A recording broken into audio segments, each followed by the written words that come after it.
katanya gitu ya. Jadi mekanismenya tuh gimana Bu Dewi? Ini dikasih. Ini hasil karya bersama, bukan hasil karya guru. Ya maksudnya kan dipindah-pindah gitu kan? Ya, hasil karya. Jadi mereka yang harus melengkapi kekurangan. Mana lagi? Jadi mataharinya sedikit. Oh mataharinya, mau kiamat berarti ya. Matahari sudah dekat. Cuma kasihan ini ciciknya sendiri Bu. Jangan melambangkan kesendirian ini. Sendiri. Lanjut. Ya. Aduh ini mah TK pisan. Ini bener sendirian Ibu. Sendirian tuh. Ini botak nih. Kelihatan TK gitu ini mah. Botak gitu. Dia gak ada nama sendiri lain gitu. Wah ini dari sini ini ada yang kecil. Ada masjid. Ini apa ya? Oh, Al-Jabar. Request ya, request. Kita ke Al-Jabar. Masjid Al-Islam. Saya Al-Jabar. Siap. Ini sih ini mah kayaknya terinspirasi dari Snow ada tuyul. Ya, mudah-mudahan yang berimajinasi bermain salju segera berangkat. Ayo kita berangkat. Oh, Mixu.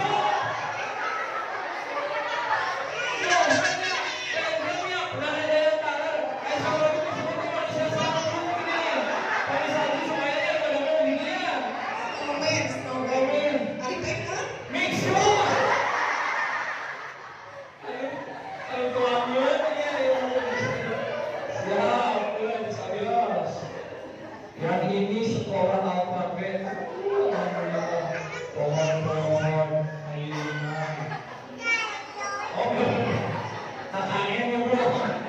Ada alfabetnya. Ya.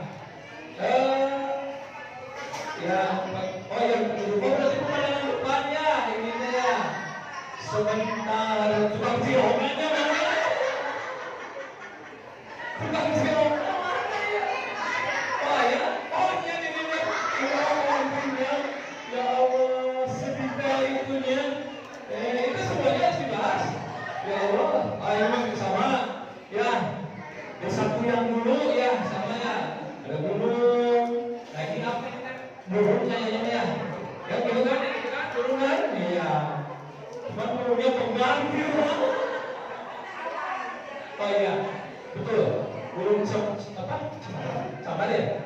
Ya, mohon maaf ya Bu. Inilah.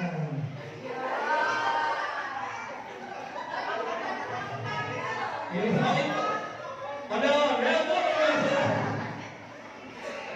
oleh beras maksudnya mau bermain, oleh bermain kayak ada. Tapi ya ayah laut kan itu gimana laut darat. Oke lah Bu, sip. Yang pasti Ibu sudah mencoba bekerja sama dengan teman-teman yang lain. Adapun coba dari sana. Ini agak ada dikit beda. Imajinasinya sibuk berarti. Iya kan? Ada bubur, mungkin ini kalau ada ikan.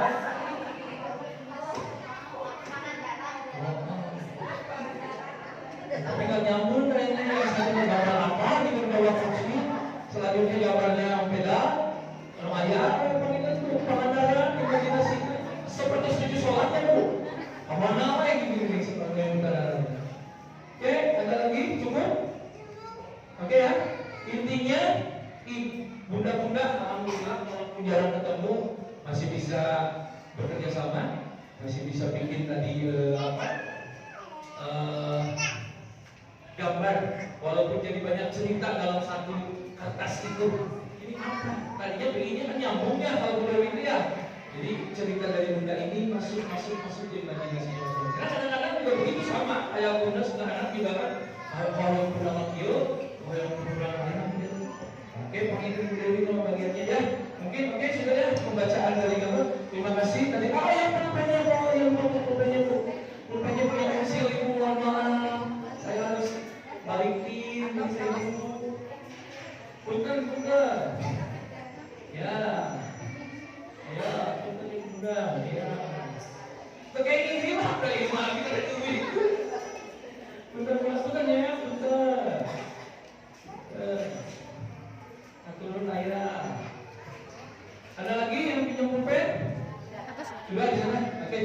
dari saya mungkin hanya sambil mengisi, nanti langsung Bu Dewi sekarang untuk mengisi parenting dengan mengenal toxic parent. Mudah-mudahan apa yang disampaikan hari ini bisa menambah wawasan dan pengetahuan bunda-bunda bagaimana kita cara mengasuh mendidik anak yang baik dan benar. Silakan Ibu Dewi, waktunya dipersilakan. Assalamualaikum warahmatullahi wabarakatuh. Baik, terima kasih. Assalamualaikum warahmatullahi wabarakatuh. Oke Bunda, saya mohon izin untuk duduk. Mudah-mudahan tidak mengurangi kekhidmatan kita dalam pada hari ini kita belajar bersama tentang mengenal toxic parent. Ya. Oke, saya hanya menyampaikan sedikit tentang permainan yang sudah kita lakukan tadi. Anak itu ibarat kertas putih yang memang kita bebas untuk mau menjadikan anak kita seperti apa. Tetapi ketika kita mulai menggambar anak kita, mempunyai cita-cita anak kita mau seperti ini, gitu kan? Namun ketika di dalam perjalanan, kemudian anak kita bergaul, kemudian temannya memberikan nuansa warna, coretan dan lain sebagainya. Kadang-kadang kita harus lihat bahwa ternyata anak yang sudah kita impikan sesuai harapan kita tidak bisa sesuai dengan harapan kita. Kecuali anaknya ke bunda di Lomarian, gitu kan? Full. Anak saya mau jadiin anak saya itu seorang yang cinta buku, nggak boleh kena tontonan, nggak boleh kena apa. Ya berarti bunda mangga, silahkan rawat seperti keinginan bunda. Tapi ketika bunda lepas dia ke masyarakat, ke keluarga besar, ke sekolah, gitu kan? Mungkin nggak dia ada sentuhan lain? Mungkin nggak ada perubahan? Mungkin. Kalau perubahannya positif, biasanya kita nggak protes. Wah hebat ya, setelah sekolah di alfabet anakku jadi mandiri. Biasanya kalau positif nggak akan dapat komen yang jelek. Tapi ketika anak kita mendapat pengaruh yang negatif, biasanya kita langsung teriak. Gila ya, nggak usah deh, anak besok nggak usah deh gaul sama anak tetangga sebelah. Setelah gaul sama tetangga sebelah, bahasanya ya Allah itu bahasa kebun binatang semua. Udah, pokoknya nggak usah deh, nggak usah gaul-gaul deh. Tanpa bunda sadari, inilah anak kita gitu. Anak kita tidak bisa seperti apa yang kita mau. Jadi tujuan kita sebagai orang tua ngapain, Bun? Setelah kemudian ternyata yang kita harapkan apa, tapi yang jadinya begini, gitu kan? Kita nggak bisa mendikte anak gitu. Tapi kebanyakan itulah yang kita lakukan tanpa kita sadari ya. Kalau hari ini saya membawakan tema mengenal toksik, Bunda harus tahu dulu apa itu toksik. Apa Bun? Racun, udah jelas racun. Kalau saya tanya, apakah Bunda selama ini sudah menjadi ibu yang baik, ayah yang baik? Belum? Nah tuh Umar, apa yang menjadi kendala bahwa Bunda tidak bisa menjadi Bunda yang baik? Rata-rata apa yang menjadi kendala? Masih terbawa emosi. Oke, saya memang mau jujur-jujuran hari ini. Karena kalau Bunda nggak jujur, untuk apa parenting? Kedua, satu emosi. Kedua, sabar. Ketiga, kesibukan. Oke, keempat, pada saat Bunda dulu punya anak, keinginan Bunda atau hanya mengalir seperti air? Keinginan, benar. Oke, berarti sudah siap. Ada yang mengalir, ada yang keinginan. Semuanya terasa indah di awal, betul? Ketika anak ini lahir, apa yang Bunda ucapkan? Alhamdulillah, lihat fotonya lucu. Bunda komennya apa? Masya Allah, terima kasih Allah akan kujaga engkau. Kau begitu baik, kau begitu cantik, kau begitu indah. Alhamdulillah ya Allah. Bunda pamerkan di setiap update status Bunda. Masya Allah, Masya Allah, Masya Allah. Sepakat ya? Di awal-awal anak 2 bulan masih cuma bobo nenek ya. Oke. Bunda juga masih menikmati kebahagiaan punya seorang baby yang lucu. Oke? Waktu berjalan.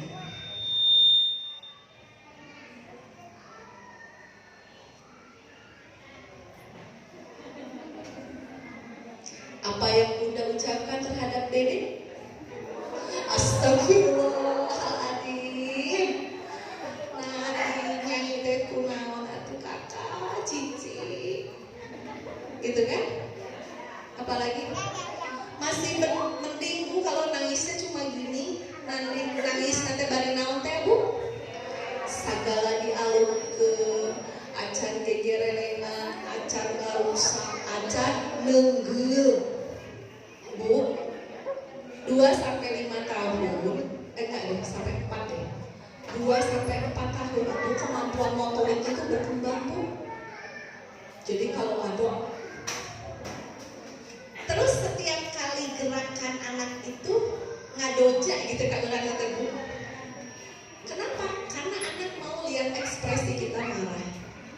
Terus kalau bilang gitu, udah dibuat sudah kan?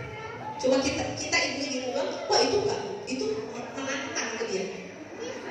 Tambah marah, diambil lagi, puk lagi.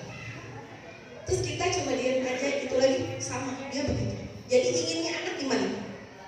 Kita teriak Bu, pengennya. Terus kalau bisa ada apa ya? Ada lawan untuk mereka bertengkar. Gitu. Itu biasanya yang ingin anak lakukan, yang ingin anak harapkan dari kita. Ya. Kemudian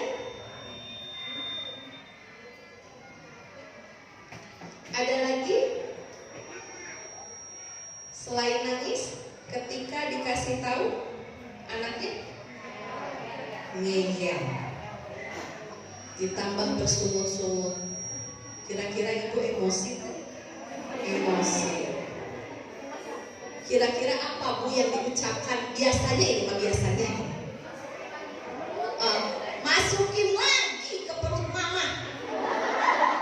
Gimana udah mama kandung 9 bulan nggak benar, nggak nurut lagi. Masukin lagi ke perut. 1, 2, pun. Mau sama nenek? Udah, kalau misalkan nakal gak usah sama mama. 2, 3. Ini kayaknya bukan anak mama deh. Kalau anak mama kan baik, ini anak ayah deh. Ayah kan yang begini dulu kan.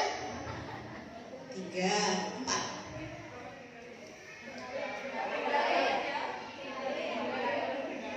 Oh, Dede nakal ya. Udah ya, mama kerja aja. Udah diam di rumah. 5. Ada lagi Bu? Sekarang Dede nakal, mama nggak mau ya beliin lagi mainan. Kok kayak gini sih? 6.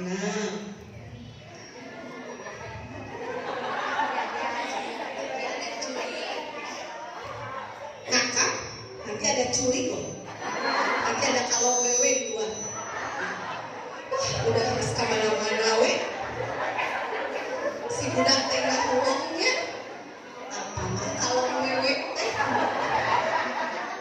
Yang paling biasanya Bunda dilakukan di rumah adalah mengancam karena takut hantu.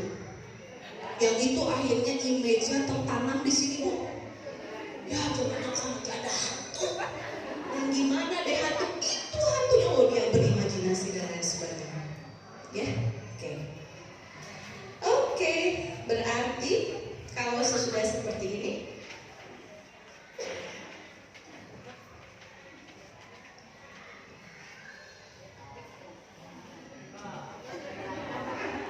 makin gede kan makin jago.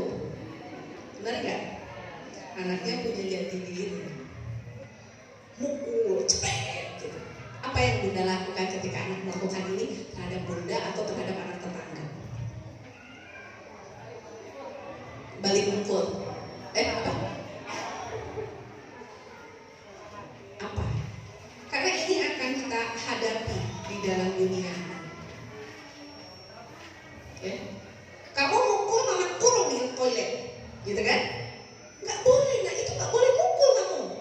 Mukul itu nggak bagus, gitu. Nanti kamu juga kalau dipukul orang, belum lagi kalau anak kita mukul anaknya tetangganya jadi marah ke kita.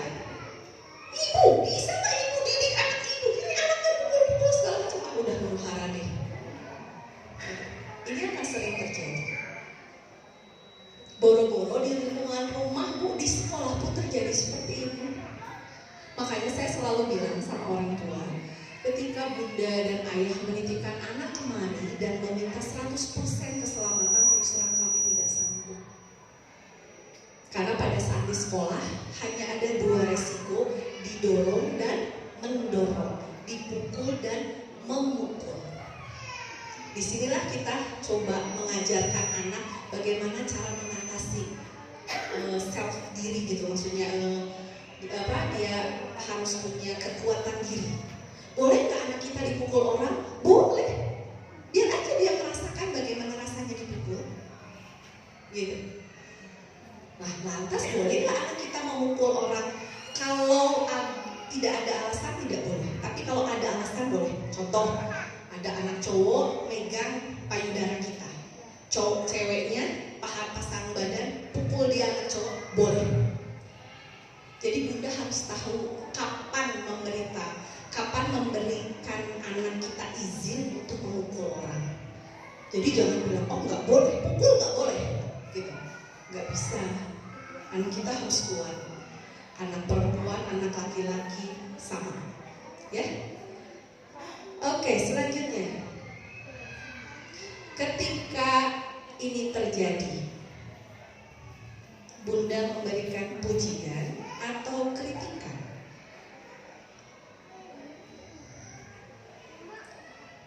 Kok bingung? Pujian, gimana pujiannya? Ini baru anak mama, ya, bukan anak ayah.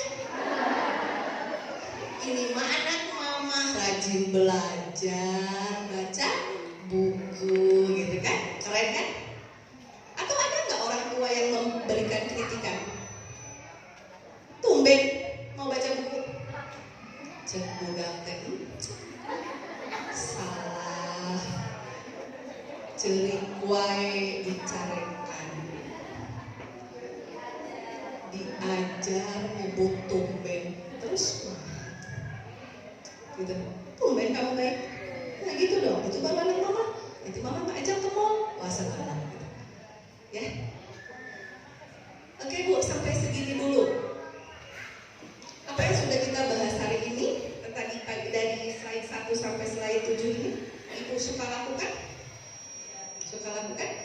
Sering ya? Sering dilakukan. Oke. Setiap hari, alhamdulillah, mesti ada yang jujur ya. Dan memang kejujuran itu yang nanti akan membawa kita dari penghapusan dosa, gitu kan? Mudah-mudahan sama Allah diampuni, dan karena setelah ini kita mau berubah, gitu kan? Oke, ya. Itulah Ibu secara tidak langsung, itulah apa yang kita lakukan kepada anak, bahwa kita sedang meracuni anak kita. Toksik itu racun, Bu. Dengan dibungkus dan dibalut rasa sayang, kita tidak menyadari bahwa kita ternyata sedang memasukkan racun kepada anak kita. Kita lihat ya.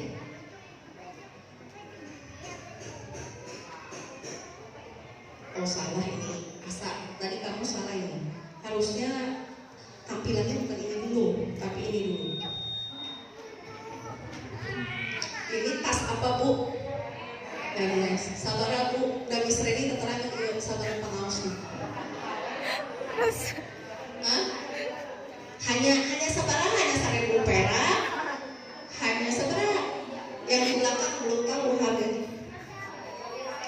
Satu mobil Xenia berarti 150 juta. Tapi ada katanya yang dipakai siapa Syahrini 1,8 M. Mesti aku.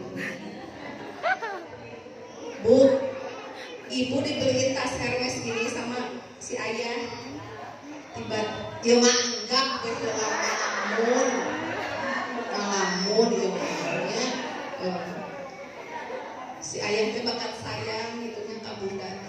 Tiba-tiba tuh anak kita teh tuh lagi 3 tahunnya lagi resep bawa krayon, bawa spidol, karena eta si tas 1,8 M dicoret. Bu, jujur ieu apa respon ibu?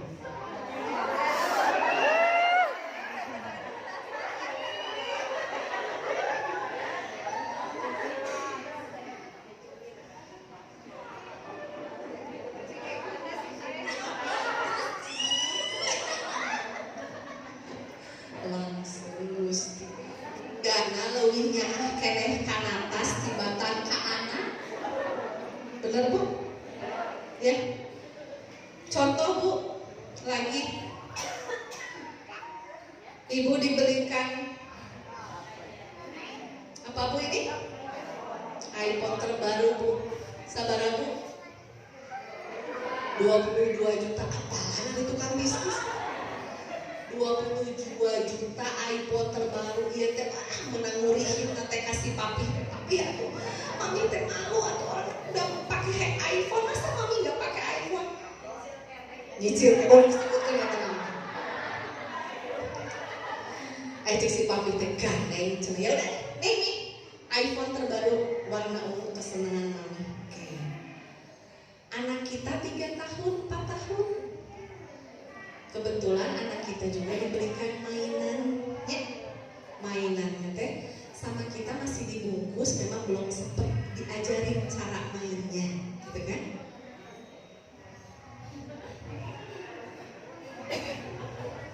Mokwel. Jadi supaya apa ini permainannya? Pukul ya, supaya tikusnya masuk ke dalam. Si anak belum tahu on off-nya. Palu nanti bukan di mana, ibu tadi disimpan si palu nanti. Kebetulan ada handphone mami dan mami lagi ke toilet gitu ya. Ada handphone mami sebelah Mokwel. Apa yang terjadi? Dijadikan palu. Apa ketika bunda keluar dari toilet? Apa yang ekspresi bunda? Astagfirullahaladzim. Komo acan lunas. Astagfirullah, lagi ada penekanan lagi seberapa ratus kali gitu ya Bu ya. Oke. Bu, kalau kondisi seperti ini siapa yang salah? Ayah sudah. Kenapa si ayah salah? Cek si ayah dari simpang ikan salah kan gitu ya. Nah ini anak kita gitu. Anak kita bisa saja melakukan sesuatu dan kita tidak perlu menyalahkan anak kita. Kenapa kita tidak banyak introspeksi biasanya kalau sudah kejadian terjadi. Kenapa kita tidak menyimpan handphone kita dengan baik? Kenapa kita tidak memberikan dari awal cara memainkan Mokwel dengan baik, gitu kan? Kenapa disimpannya berdampingan? Yang namanya celaka nggak ada Bu, nggak bisa diprediksi. Contoh kasus yang anak ke banting TV, gitu kan? TV-nya di sini, ini di bawahnya ada taplak. Si anak berdiri, megang ujung taplak, ditarik kan? Karena lumayan tenaganya, gepruk, TV pecah, nyawa melayang. Terus mau nyalahin siapa? Tapi kalau kita introspeksi dari awal, apa yang kita siapkan? Seandainya taplak itu tidak dipasang di atas TV, seandainya saya tidak ke toilet saat itu, seandainya banyak sekali. Oke? Jadi kita, bunda, pada saat punya anak 3-4 tahun itu harus punya strategi, gitu, punya strategi bagaimana cara membuat kondisi aman dan nyaman di rumah, gitu. Banyak juga ya Bu ya, anak-anak yang kemarin 2 tahun, 3 tahun ketabrak sama bapaknya sendiri kan, karena truknya mundur, karena mobilnya mundur, anaknya nggak ketahuan lari ke belakang. Selain takdir ya memang kita harus bisa mengupayakan itu kan? Oke, kita akan masuk ke dalam materinya. Toxic parent adalah orang tua yang berperilaku toksik, buruk atau negatif dalam hal pengasuhan anak, di mana pertamanya pasti ingin sesuatu yang terbaik. Biasanya dalihnya itu ingin yang terbaik buat anak, gitu kan? Tetapi proteksi yang berlebihan dan ekspektasi yang terlalu tinggi menyebabkan ternyata tanpa kita sadari kita menularkan racun. Ya, sifat toksik merupakan sebuah sikap yang sering dilakukan oleh seseorang, tapi tanpa disadari dapat menyakiti lawan bicara maupun dirinya sendiri dengan berdalih demi kebaikan sang anak. Kemudian muncullah kasus-kasus pengasuhan anak yang hanya berujung merugikan sang anak secara mental ataupun fisik, ya.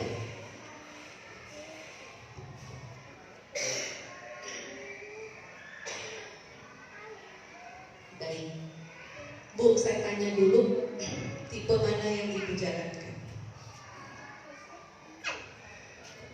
Memperbolehkan anak untuk melakukan apapun, tanpa ada target gitu. Ma mau es krim? Boleh. Ma mau beli mainan? Boleh. Ma mau main handphone? Boleh. Itu yang pertama. Kedua, tipe yang otoriter dan cenderung protektif. Mama, aku mau es. Jangan, nanti es kan bikin kamu batuk. Gimana sih? Udah, pokoknya bikin aja apa yang mama bikin aja. Ma, aku mau main handphone. Jangan, screen time. Nanti itu rusak dulu otak kamu. Gini. Ketiga, acuh. Ma, mau es krim? Ma, mau main handphone? Ma, mau ini biasa. Suka kamu lah. Ma, mau jajan ini jajan uangnya. Terserah kamu deh. Yang mana, Bu? 1. Cenderung 1. 2. Ada? 2. 1, 2 ya. Oke, rata-rata. Karena persepsinya apa? Aku ingin yang terbaik untuk anak kita. Betul? Oke, kita lihat apakah betul tipe pengasuhan yang sudah Bunda pilih itu sesuai dengan apa yang diperbolehkan. Oke, saya lewat dulu. Sebelum sini saya mau lihat dulu contoh-contoh akibat dari anak-anak yang mengalami toxic parent.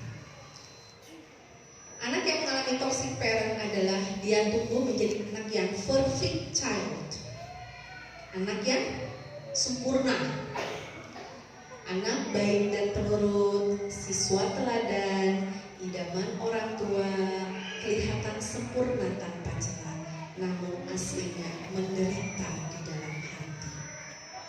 Dan ada yang percaya kalau ortunya toksik, terpaksa dewasa berusaha berprestasi supaya disayang mama dan papa.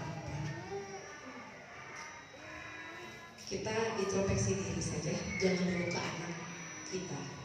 Apakah kita seperti itu dulu dibentuk oleh orang tua kita? Ingin berprestasi karena ingin bikin anak mama sama papa bangga. Gak peduli saya suka atau nggak suka ya. Yang penting kata mama aku harus gini, ya udah deh aku lakuin gitu. Nah, ya. Oke, ada yang seperti itu? Ada juga ya? Ada ya? Karena kita ingin membanggakan orang tua. Pokoknya ini perusahaan Pak, aku nggak boleh ke yang lain, harus kamu yang melanjutin. Si anak mau tidak mau menggeluti keilmuan yang akan nanti relevan dengan usaha orang tua, karena nanti akan melanjutkan dia. Padahal mungkin dia senangnya sama seni. Aku sebenarnya senangnya main band, tapi dipersiapkan papa untuk jadi bisnismen gitu. Banyak nggak Bu seperti itu? Banyak sekali. Jadi terlihat apa? Furry, tapi ternyata menderita gitu kan. Oke, kemudian the troublemaker. Anak-anak yang dicap nakal, bikin malu orang tua, bermasalah, nggak bener, bikin onar, nggak tahu diuntung, tampang sangar, hati Hello Kitty, marah dan benci orang tua karena merasa nggak disayang. Akhirnya banyak orang tua yang akhirnya benci sama anak. Saya diatur lah, terus mana gue nakal. Ada yang seperti itu? Kita aja dulu ya, jangan ke anak kita. Kita dulu karena saking nggak nurutnya sama orang tua, sampai ke orang tua diacukan nges rumah kamu weh, kok kamu harus jadi naon gitu. Terserah kamu lah. Dibebener tuh bisa dibebener. Pernah ada kata orang tua seperti itu? Ya, ke kita karena kita tidak bisa diatur. Gitu. Padahal bukan tidak mau si anak itu berubah, tapi mungkin caranya yang salah. Kemudian the funny one.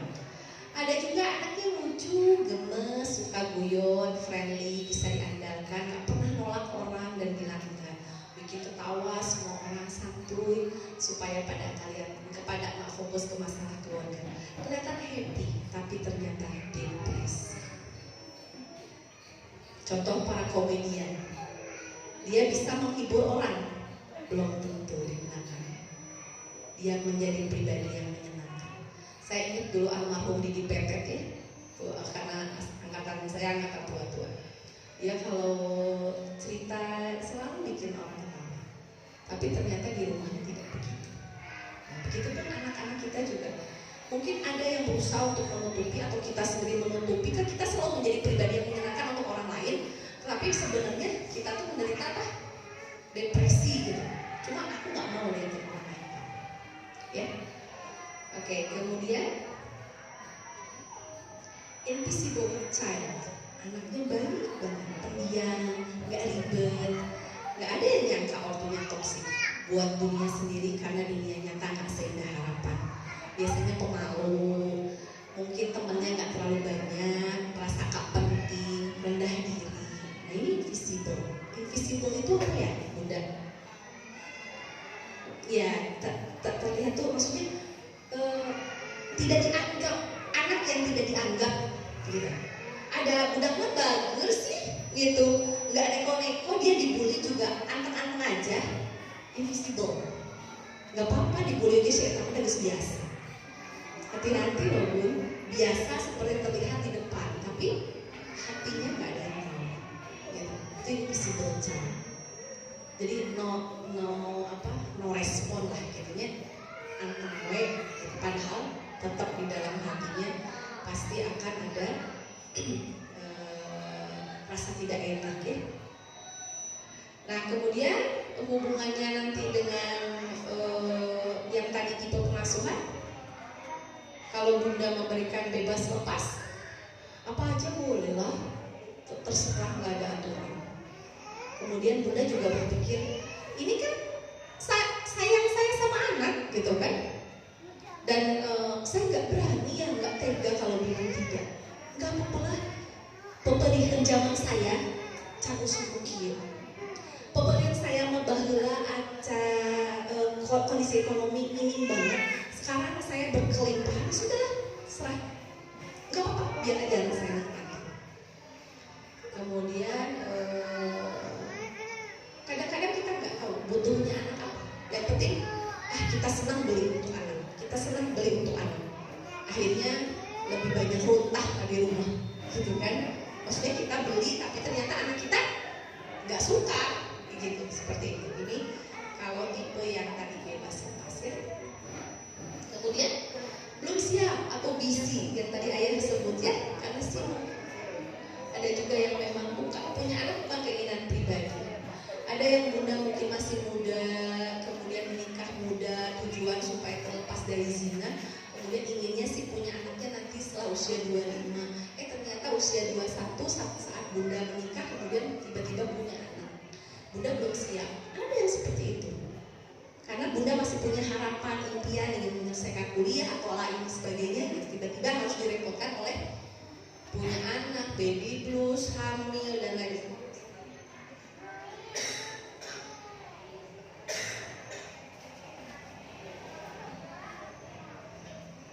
Selalu bilang ke orang, anak itu penting, tapi ortu tampaknya lebih menghargai hal lain. Ketika anak sudah lahir, akhirnya kasih mama.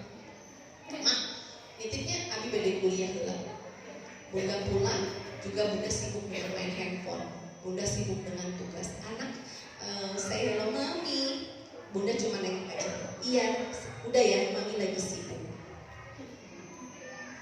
Gitu. Oke? Ada bunda yang merasa mengalami itu? Ada kan? Oke. Kemudian pelaku kekerasan, verbal, merendahkan, menghina atau mempermalukan, fisik, mencubit, memukul, kemudian seksual, meraba. Verbal. Mama udah bilang kan tadi itu caranya begini, kamu bodoh amat sih. Mama kan udah berkali-kali kasih tahu. Kamu bisa gak sih pinter? Sering gitu. Padahal anak 3-4 tahun itu belum tahu apa yang namanya bodoh, apa yang namanya pinter. Kalau dia bisa ngomong, aku kan gak tahu mami ini aku harus bagaimana. Dan bunda usia 3-4 tahun itu tidak bisa sekali dikasih tahu anak langsung bisa. Ada rumusnya berapa? 17 kali bu sehari kasih tahunya. Adek, nanti kalau adek sudah minum ini, nanti buangnya ke tempat sampah. Oke? Oke, mami. Oke-nya dia itu belum safe di sini. Terus akhirnya kelihatan tuh udah meminum, digeletakin, sudah. Bunda nggak boleh bilang, tadi mami udah bilang kan suruh buang ke tempat sampah, kenapa sih adek nggak denger ya? Wah itu deh, bentakan lagi. Jadi kalau ternyata masih bisa, kita yang harus introspeksi diri. Oh berarti pesan saya belum sampai. Nah, nanti kalau sudah minum, setelah selesai botolnya, simpan ke tempat sampah ya. Oke, mami. Dan itu teh biasanya berlaku untuk suami kita juga, bukan ya. Eta si ayah aja 17 kali matara bener. Kamu tahu si ayah teh? Ayah cuma bilang, iya. Ayah beliin gas, iya. Ayah nanti balikan handphone teh geningan. Ayah ini mami mau masak beliin gas, iya. Iya. Can iya 10 kali. Belum bunda meninggikan nada intonasi bunda, si ayah belum bergerak. Ayah, oh iya siap gitu. Itu baru si ayah seperti itu. Benar bun? Ya. Nah makanya dari itu bunda. Berarti tugas bunda itu memang apa? Memang memberitahu berulang-ulang, gitu kan? Kemudian fisik. Saya setelah hari ini saya tidak mau lagi ada bunda atau ada nenek, ada kakek, ada ayah bunda yang ketika marah ke anak itu langsung cubit. Ini kasih tahu jadi kadang-kadang kita di depan orang, biasanya di depan orang bu, kita ingin terlihat sebagai ibu yang baik, gitu kan? Langsung diam, gitu. Udah diam. Ini udah langsung gini. Itu biru-biru. Bun, punten. Kenapa KDRT meningkat? Karena anak yang melakukan KDRT kepada istri atau suami, istri ke suami atau suami ke istri, karena dia mengalami ini pada masa kecil. Karena dia tidak, dia punya luka batin yang dia selalu dari kecil itu kalau apa-apa disiksa sama ibunya. Akhirnya terekam di dalam memori. Setelah dewasa dia begitu dengan istri, karena istri adalah orang terdekat. Tapi jangan salah, KDRT tidak harus dari suami ke istri, enggak. Sekarang bisa istri ke suami, karena dia pun sama, selalu mendapatkan semasa kecilnya mendapatkan cubitan, mendapatkan pukulan, gitu. Sehingga setelah besar aku juga akan begitu, karena dulu ibuku begitu, gitu. Paham ya? pelaku kekerasan ini tidak muncul semena-mena, tapi ada riwayat yang kita sebut inner child. Dan inner child ini kita mau bawa kemana? Mau selesai sampai di kita atau kita mau turunkan? Kemudian yang terakhir, bucin ke anak. Merasa anak adalah pusat dunianya. Semua anak dijadikan aksesoris.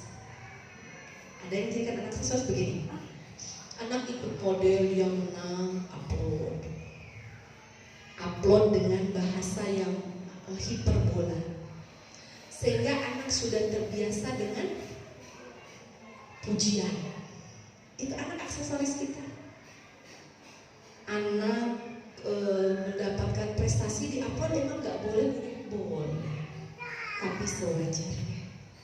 Jangan sampai orang juga memandang gila itu anak benar-benar dijadikan aksesoris saja. Kalau nggak update status soal anak, wah. Kalau anak kita lagi bagus, kalau anak kita lagi berprestasi, dia bikin kita happy. Dunia ini berputar. Jangan sampai kalau di dalam agama ada yang namanya penyakit ain, itu menjadi terbalik. Amit-amit ya, anak kita tiba-tiba sakit, tidak bisa lagi berprestasi dan lain sebagainya. Itu akan jadi goncangan ke dunia. Jadi sewajarnya saja.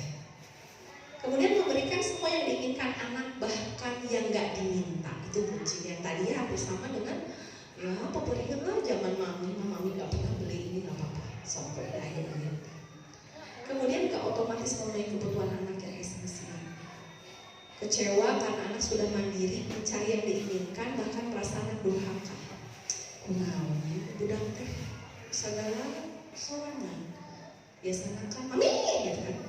Ketika anak mandiri sama di wae, udah kumaha tuh ngajak budak teh gitu. Misalkan di sekolah ya, karena di alfabet udah biasa mandiri, datang ke rumah terus ada tetangga kan, ya anak kamu bisa galaku sendirinya, kamu teh gak berguna ya jadi ibu teh gitu kan. Nah bunda teh jangan termakan gitu dengan hoak-hoak yang seperti itu teh. Alhamdulillah udah anakku hebat gitu kan, anakku mandiri gitu ya, seperti itu. Oke, kemudian yang terakhir overprotective. Semuanya nggak boleh karena semuanya bahaya. Jangan, nanti kedorong. Jangan, nanti ini. Jangan. Berpikir kalau sayang anak artinya harus dikekang. Disalahkan, dilindungi aja tujuan anak. Kata kelomarian, kata ibu juga gitu kan. Pokoknya parno dan panik level 99 aja, ya. Kemudian I must protect you 1,000%, dan 100% bisa 1000%. Bakatku ingin melindungi. Anak tertekan nggak bu? Tertekan nggak sih kalau sampai 1000%? Borora anak 1000%, 100%. Datang ke sini lihat ini main, mau cari dia. Tunggu sudah dibawa ke dia ya, kita cicing mah. Kan benar budak dibawa ke sini supaya apa? Main gitu kan. Nah, ada yang seperti itu bu. Jadi mangga mau bikin seperti apa gitu kan. Ya.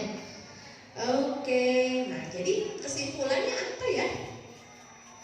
Yuk kita sudah tahu tadi anak-anak dari toxic parent ternyata pendiam, bager, nakal, apalagi muda, segala ada itu menjadi ternyata itu hasil dari kita meracuni anak secara verbal ataupun non verbal.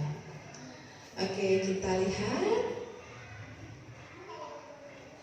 ciri-ciri toxic parent. Ya, kesimpulan saja. Sering menyalahkan, kritik dan tuntutan yang berlebihan. Pernah bu? Pernah ya? Sering menyalahkan? Mama udah bilang tadi gak boleh di sini, kenapa sih di sini lagi? Sering bu? Sering. Terlalu menuntut.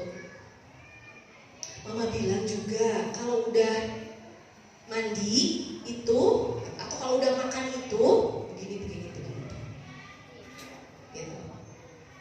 membebankan kebahagiaan kepada anak. Pokoknya kamu harus menang. Ini kamu harus menang. Mama udah modal gede nih ngeluarin baju aja 200 juta gitu kan. Terus kamu nggak menang nanti lomba, wah gini gimana? Nanti mama dibully sama teman-teman mama kalau kamu nggak berprestasi.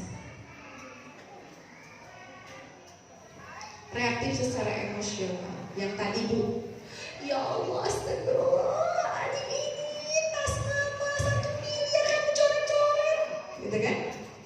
Atau pas bunga gitu kan? Pas bunga kita lagi bagus-bagus. Atau ibu yang suka tanaman, punya tanaman di rumah, tanaman tadi petik geningannya, luar biasa, gitu ya. Oke, pokoknya pasti deh Bunda pernah ngalamin benda yang sangat Bunda sayangi kemudian dirusak oleh anak. Pernah Bunda? Nah itu aja. Bunda gimana? Pernah nggak reaksinya secara emosional? Atau ketika dia rusak, oh rusak ya nah ya nggak apa-apa kita beli aja lagi, gitu kan? Rata-rata nggak begitu ya Bu ya? Gitu. Oke. Kemudian kurang apresiasi. Mah, lihat gambarku bagus nggak? Biasa aja. Tapi Ma ini aku udah kasih warna. Mama bilang B aja, kenapa sih? Udah sana. Mama lagi closing dulu, check out Shopee dulu. Gimana itu? Gak ada apresiasi. Kemudian orang tua menganggap ucap dan tindakan harus diikuti. Mama kan udah bilang kan, diam. Kalau mama lagi ngobrol itu diam, jangan itu. Harus diikuti. Kemudian overprotective. Yang tadi ya, selalu apa? Melindungi dengan dalih apa Bu? Bahagia. Kemudian menjadikan anak sebagai aksesoris sudah ya, sering membandingkan dengan anak lain. Tuh lihat, si Yayas kenapa sih nggak bisa? Lihat itu, si Mika mah udah bisa, masa Yayas belum bisa? Kamu jangan ngomongin mami dong. Nah, mulai verbal, membandingkan anak dengan orang lain. Kan beda, lahir nabi beda tuh, dan bukan dari bororaan beda, dari perut yang sama pun anak beda, gitu kan? Kemudian mungkin apa yang telah dilakukan pada anak sehingga anak merasa bersalah. Yang tadi ya, Bunda ancam nanti mama masukin lagi ke dalam perut lah, gitu kan? Nyasok tuh, ucap budak teh gitu kemana, gitu kan?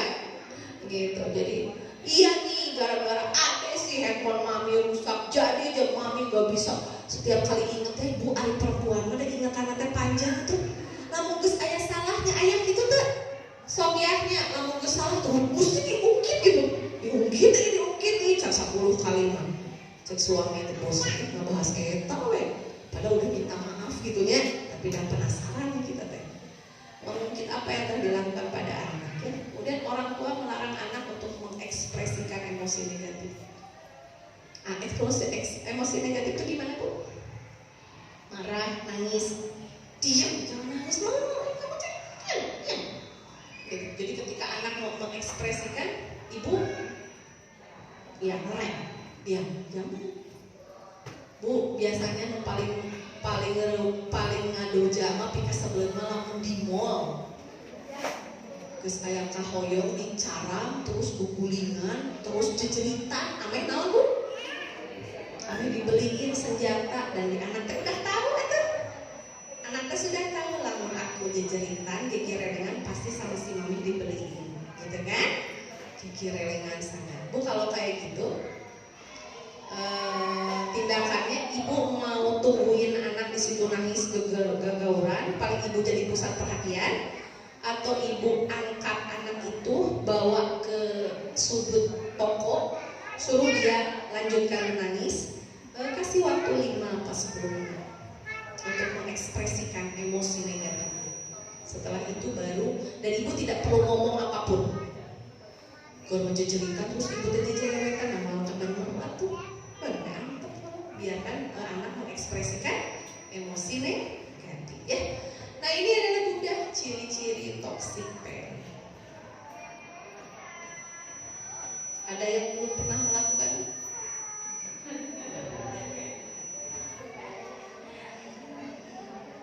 Contoh di si ayah juga nih ya.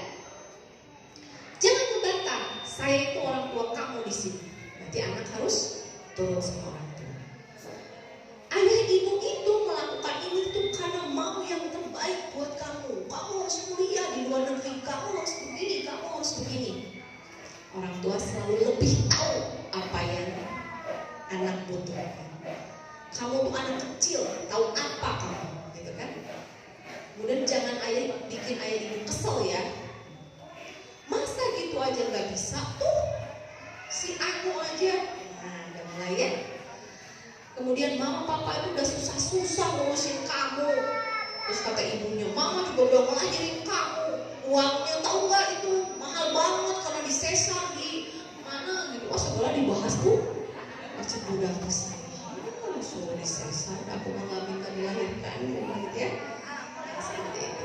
Jadi bahasa-bahasa seperti itu memang sering kali tanpa kita sadari kita ucapkan terhadap anak-anak kita. Ya.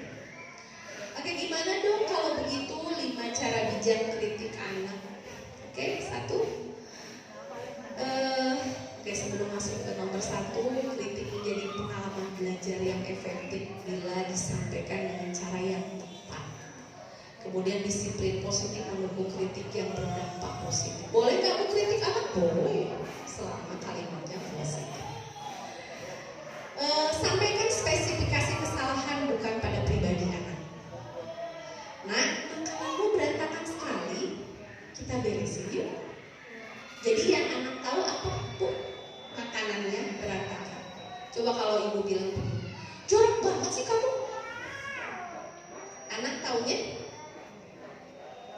hal yang jelek-jelek. Kemudian dengarkan dan terima perasaan anak setelah capek.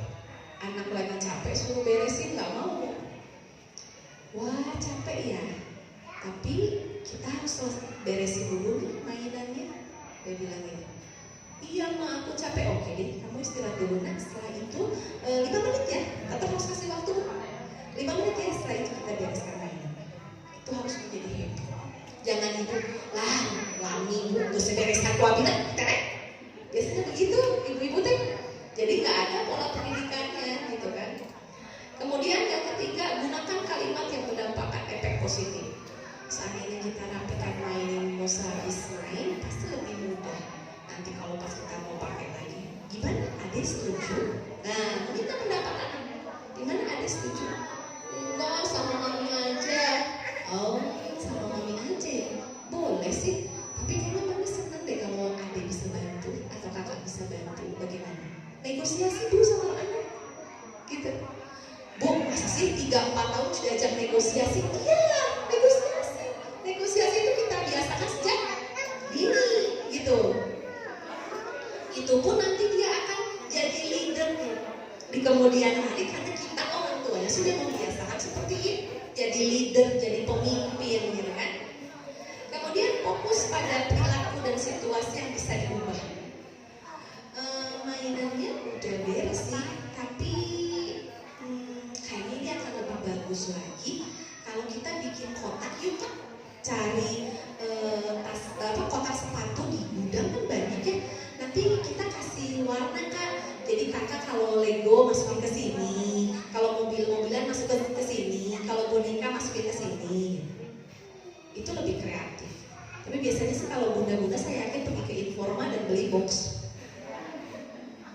Ya. Udah aja beli box aja, beli Informa, beli 10, nanti tinggal ditempelin gambar anak beban supaya tahu. Boleh alternatif boleh seperti apa ya? Dan nggak perlu ada kalimat-kalimat negatif. Udah ya, mama udah beliin box, kamu jangan ngilangin kerjaan kamu tuh ngilangin lagi. Nah, gitu. Udah mulai lagi toksik lagi tuh. Toksiknya terus dikasih sama anak tuh ya. Kemudian yang keempat, bantu anak memahami kesalahan dan harus diakui, bukan dihindari. Dede nggak gitu kan? Dede nggak gitu kan? Biasa gitu. Kalau kita ada masalah sama temen, ayo Dede cerita. Dede nggak gitu kan tadi? Jadi cara nanti si budak langsung bilang enggak. Padahal kalau kita mau jujur, dengarkan dulu. Iya ma, tadi Dede pukul temen karena temennya begini. Dengarkan alasan. Iya ma, tadi Dede pecahin kaca. Iya ma, tadi Dede banting handphone mami karena Dede nggak tahu di dekat selimut Dede ada handphone gitu. Biarkan dia mengakui apa kesalahannya dan tidak perlu dimarahi gitu. Oh gitu ya ceritanya, oke deh. Maafin mami ya, Dede gitu. Dia akan belajar cara untuk memaafkan. Kemudian oke, itu adalah 5 cara kritik yang bijak. Kemudian saat anak marah, dengarkan dengan penuh perhatian dan seluruh tubuh dan lakukan kontak mata dan sentuh anak dengan lembut. Kenapa sih Bu ada kalimat dengan seluruh tubuh? Mi, ini itu Mi apa? Oh iya, so simpan aja sih. Tubuhnya nggak balik. Anak datang, ya nak.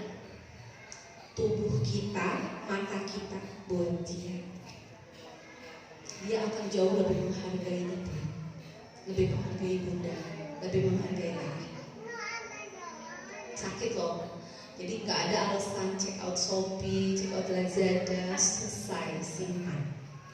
Jadi ketika anak ingin didengarkan, dengarkan dengan penuh perhatian dan seluruh tubuh, dan lakukan kontak mata dan sentuh anak dengan lembut. Sini nak, kenapa saya sini? Sentuh, ambil. Paling cuma berapa menit, dah buat tuh, tapi dah bermakna ya katanya. Ya. Beri tanggapan dalam 1 kata, bukan nasihat panjang. Wah hebat sekali nak, luar biasa, keren ini. Padahal dalam hati nggak ada keren-kerennya, dalam hati gitu kan. Tapi kita bilang keren, keren luar biasa, hebat sekali. Besok bisa nggak bikin yang lebih bagus nak? Iya mami ini, tapi besoknya sok panjang berarti anak tuh. Lumayan nak, tungguin paling cuma 15 menit. Ya. Kemudian berikan nama perasaan yang dialami anak. Kalau ketika anak itu kecewa, ketika anak itu marah, mama tahu deh kayaknya di dada Dede ya kayak ada yang nindih gitu. Iya sih mama juga merasakan. Iya ma, aku sakit hati ma sama teman gini-gini. Dengar. Kemudian sebut tingkah laku anak lalu kaitkan dengan emosinya. Kan ada ya anak yang tantrum itu tendang-tendang. Kamu tendang-tendang itu marah ya nak ya? Kita pura-pura blow on aja gitu. Padahal kita udah tahu gitu kan. Dede jeduk-jeduk ke lemari itu, Dede itu marah. Iya aku marah. Mau sini mama peluk. Jangan terbawa emosi Bu. Kalau biasanya rata-rata orang tua kebawa emosi.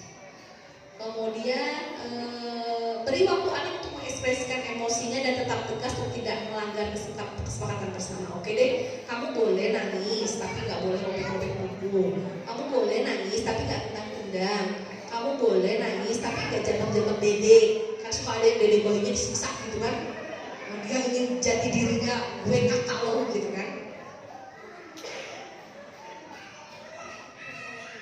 Bila kita emosi, bisa kita tenangkan diri dan kita ngambil waktu sejenak. Kadang-kadangnya tidak semudah itu gitu. Kalau anak lagi marah, kita tuh pengen ngambek juga gitu Bu.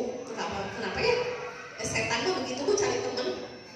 Jadi kalau ketika anak sebelun gitu Bu, tarik nafas Bu sampai 3 kali. Tarik nafas, istighfar, astagfirullahaladzim.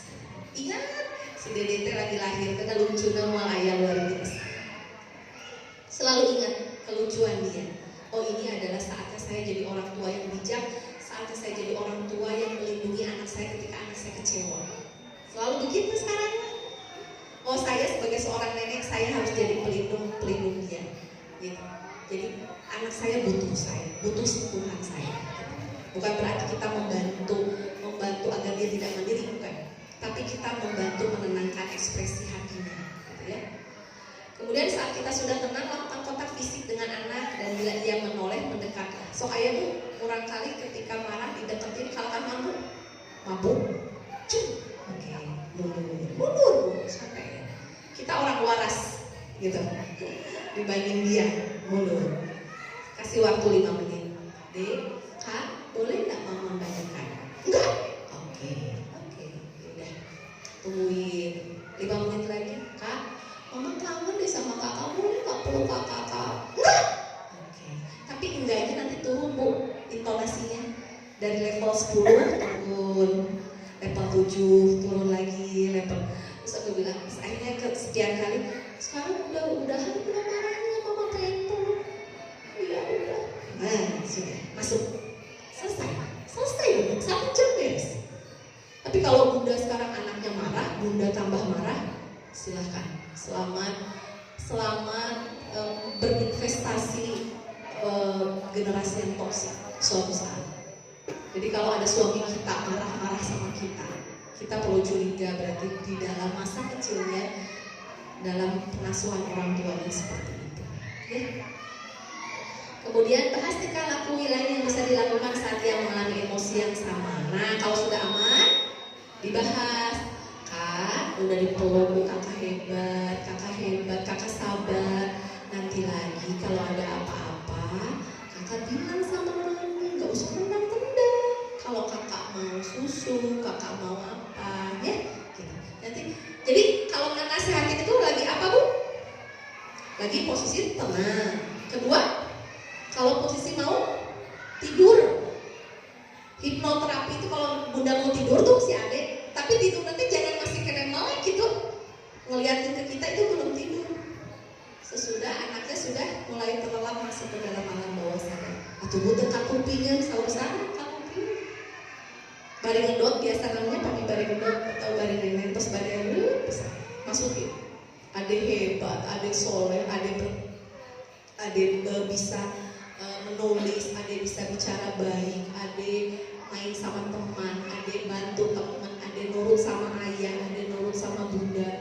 Suruh masukin yang baik-baik. Ya. Oke, kemudian setelah marah reda lakukan menyelesaikan konflik bersama. Oke.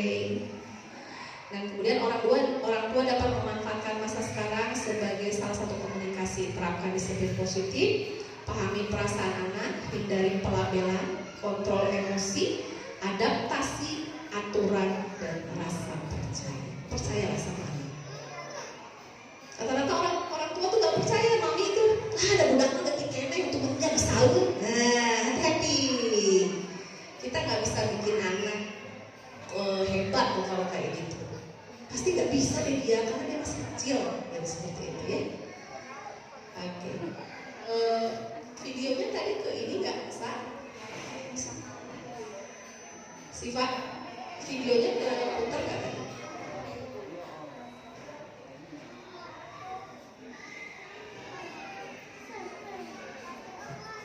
Oke, Bunda ada pertanyaan sekarang.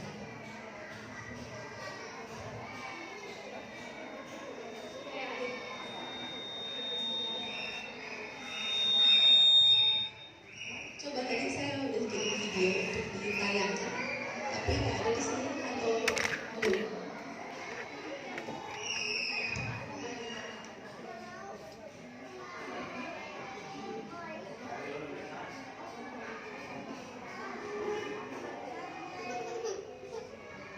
Asal videonya coba dilihat, saya kan nggak tahu tempatnya di mana.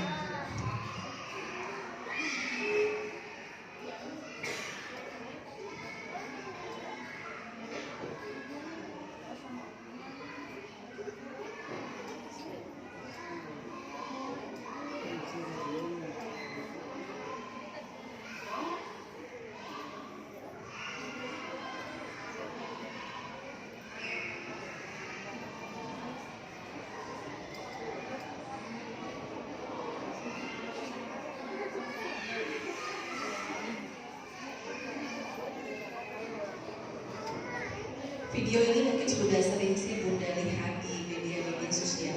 Cuma saya ulang aja, siapa tahu ada yang belum melihat. Oke. Sipa berarti ada suaranya di sana ya? Ada di sana.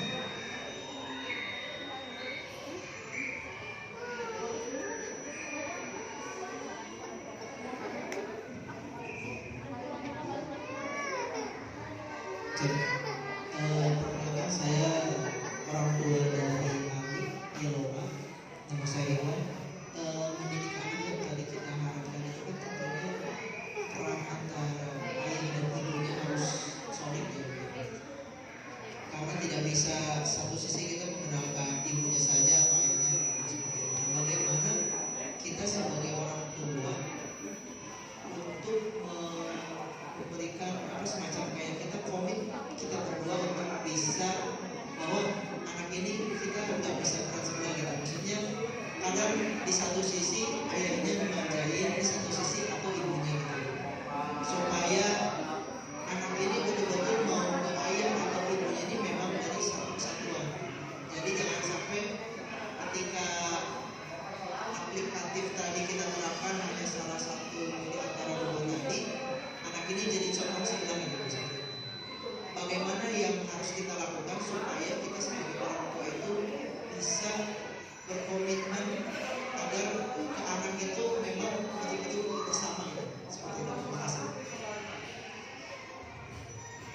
Baik, terima kasih.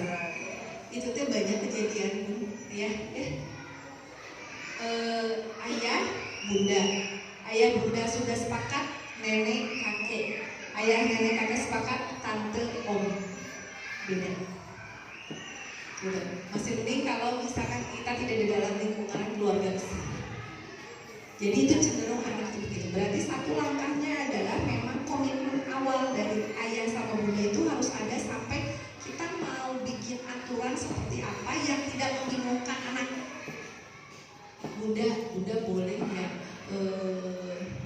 aku minum es? Gak boleh, nanti batuk. Gak boleh. Iya, tapi aku pengen mixu, itu enak sekali. Teman-teman aku pada beli mixu. Enggak, pokoknya nggak boleh. Ada itu alergi. Karena ayah kerja dan ayah tidak tahu itu alergi itu harus begitu. Ayahnya datang. Ayah, aku mau jalan-jalan dong sama ayah keluar. Oke. Ayahnya aku sayangnya. Ya, aku mau es krim boleh ya ya. Terus anak teh manis juga kucing ini kan. Ya. Boleh nggak? Boleh. Ayo nggak? Belilah. Nah, dia tahu. Apa yang ada di dalam otak anak? Ayahku manis the best. Aku mah gak suka jalan-jalan sama bunda. Bunda mah galak. Bunda mah pelit. Bunda mah segala gak boleh. Aku mah sayang sama ayah. Tapi lamun anak sakit yang dicari bunda. Ya, para sudah anak sakit nyarinya ke ayahnya.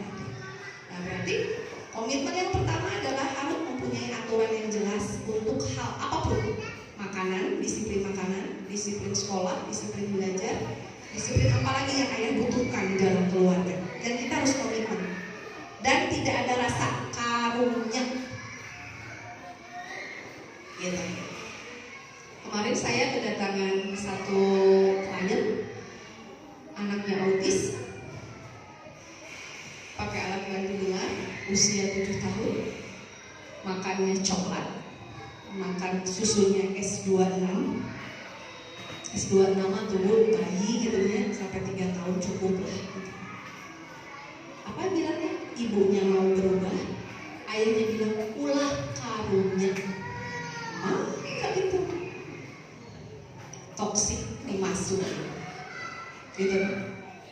Anak autis tuh terapi, salah satu terapinya adalah terapi makanan. Terus dia bilang karunya ini kita mau kita bunuh atau mau anak kita bikin sembuh gitu. Seperti itu. Jadi kalau bunda sama ayah itu harus punya komitmen yang sama, aturan yang sama. Kalau ditulis, tulis sebagai aturan seperti SOP lah ya kalau kita mah ya, SOP-nya. Nanti dan jam 12 sholat, jam 6 makan, jam ini sekian harus sama. Jadi ketika anak bilang, ayah aku mau ini, enggak nak. Bunda aku mau ini, enggak nak. Kata anak, oh ya berarti ini aku gak boleh. Aman tuh di keluarga, aman. Ayah aku mau weekend di rumah nenek ya. Oh iya. Datanglah ke rumah nenek, grandma, gini dan lain sebagainya. Nek aku mau makan es krim. Oh boleh nak. Boleh nek, boleh. Kenapa gak boleh? Ayo nak. Kasih segelas. Udah habis segelas, mau lagi? Luar biasa. Langsung minggu depannya ayah setiap weekend aku mau ke rumah nenek aja. Itu harus curiga. Ada apa ini anak minta ke rumah nenek setiap minggu? Kalau kita ngomongin ke orang tua itu bukan solusi. Ini seperti itu wae. Kan atuh jam, palihan atuh cuma teh. Yang GS piramid. Gitu kan? Seperti itu. Nah, berarti apa? Sebelum kita nitipin ke nenek, kita ngobrol sama mama. Ma, nitip ya. Kakak mau di sini, tapi kakak sedang begini. Jadi dia tidak boleh begini. Tapi yang namanya orang tua tidak serta-merta menerima klausula kita 100%. Ke beda geus iya, ayo nama hayo. Dede mau apa? Sok. Biasanya begitu. Itu yang sulit. Tapi kalau kita punya orang tuanya juga sama komitmen, itu akan jauh lebih bagus. Oke? Berarti tetap intinya adalah bikin aturan yang berdua. Jadi tidak ada anak sayang ke ayah atau anak sayang ibu, tidak ada. Dua-duanya sayang. Dua-duanya punya aturan yang sama. Gitu biasanya begitu. Jadi kapan sih boleh? Boleh ketika anak memberikan satu reward, memberikan satu perbuatan yang memang patut diberikan reward. Boleh nggak sering-sering ngasih reward? Nggak boleh. Karena anak harus berubah karena kesadarannya sendiri, bukan karena pujian, bukan karena hadiah.